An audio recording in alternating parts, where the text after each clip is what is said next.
आज 17 सितंबर है। आज प्रधानमंत्री नरेंद्र मोदी का जन्मदिन है। प्रधानमंत्री नरेंद्र मोदी आज 75 साल के हो गए हैं और इस मौके पर देश ही नहीं दुनिया भर से उन्हें बधाइयां मिल रही हैं। महाराष्ट्र के मुख्यमंत्री देवेंद्र फडणवीस ने भी अपनी शुभकामनाएं प्रेषित की हैं। देखिए।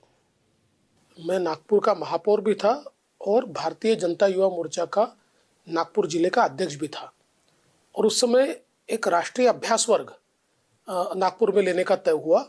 उसकी पूरी जिम्मेदारी मेरे ऊपर थी। रेशिम बाग में ये अभ्यास वर्ग होना था और इसकी पूरी तैयारी हमने की थी और आने वाले कई नेता आने वाले थे, उनकी व्यवस्थाएं भी की थी।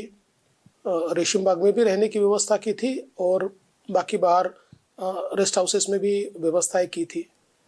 तो मोदी जी आए, हमने उनका स्वागत किया और स्वागत करने के बाद उन्होंने डॉक्टर हेडगेवार जी का दर्शन लिया और उसके बाद हमने उनको पूछा, मोदी जी को मैंने स्वयं पूछा कि देखिए रहने की व्यवस्था तो यहाँ पर भी है, बाहर गेस्ट हाउस में भी है। मैं ऐसा मानता था क्योंकि उस समय जितने नेता आए थे वो सारे बाहर गेस्ट हाउस में रहने को चले गए थे, तो इसलिए मैंने पूछा था। तो मोदी जी ने अपने अंदाज में कहा हम तो भाई यहीं रहेंगे।